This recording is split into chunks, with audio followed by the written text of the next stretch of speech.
ఈ ప్రపంచంలో నన్ను మించిన వేగం ఎవరికీ లేదు ప్రభూ అని గర్వంగా అడిగాడు గరుడు. శ్రీకృష్ణుడు ఏమీ మాట్లాడలేదు. కేవలం ఒక చిరునవ్వు మాత్రమే నవ్వాడు. అదే సమయంలో సుదర్శన చక్రం కూడా గర్వంతో అడిగింది, ఈ సృష్టిలో నా శక్తికి మించిన ఆయుధం ఇంకేదైనా ఉందా? మళ్ళీ అదే మౌనం, అదే చిరునవ్వు. ఇది విన్న సత్యభామ గర్వంగా, త్రేతాయుగంలో సీతకన్నా ఈ యుగంలో నా అందానికి సాటి ఎవరున్నారు అనడిగింది. శ్రీకృష్ణుడు లోలోపల నవ్వుకున్నాడు. గర్వంతో ఎగిరిన గరుడుడైనా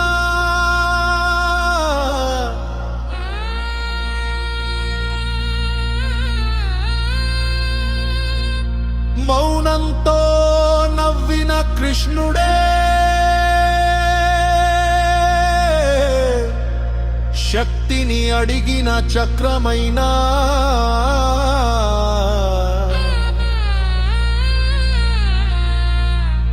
సత్యం చూపిన దైవమే.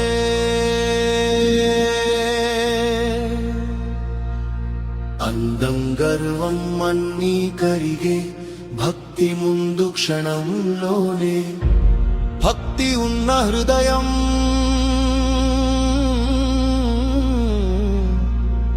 వేగం అవుతుంది. అహంకారానికి సమాధానం మాటలతో కాదు, అనుభవంతో ఇవ్వాలి అని నిర్ణయించాడు. గరుడుని పిలిచి చెప్పాడు, హిమాలయాల్లో తపస్సు చేస్తున్న మహావానరుడికి చెప్పు, ద్వారకలో సీతారాములు ఎదురుచూస్తున్నారు అని.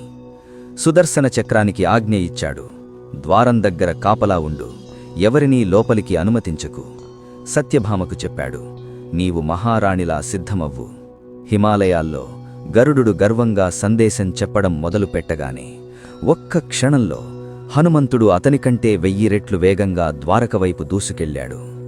గరుడు ఆశ్చర్యంతో నిలిచిపోయాడు. ద్వారకలో రాముడిలా కనిపిస్తున్న శ్రీకృష్ణుడి ముందు హనుమంతుడు నమస్కరించాడు. శ్రీకృష్ణుడు నవ్వుతూ అడిగాడు, ద్వారం వద్ద నిన్నెవరూ ఆపలేదా హనుమా? హనుమంతుడు చిరునవ్వుతో అన్నాడు, స్వామి, ఒక చక్రం ఆపాలని చూసింది. దానితో యుద్ధం చేస్తే మీ దర్శనం ఆలస్యం అవుతుంది అనిపించింది. అందుకే దాన్ని మృంగేశాను.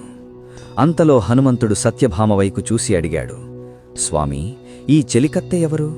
నా సీతమ్మ తల్లి ఎక్కడ ఉంది? అక్కడే గరుడుడి వేగం, సుదర్శన చక్రం శక్తి, సత్యభామ అందం 3 ఒకేసారి వినమ్రంగా తలదించుకున్నాయి. భక్తి ముందు గర్వం నిలబడదు. జై శ్రీకృష్ణ అని కామెంట్ చేయండి. జై బజరంగబలి అని రాయండి.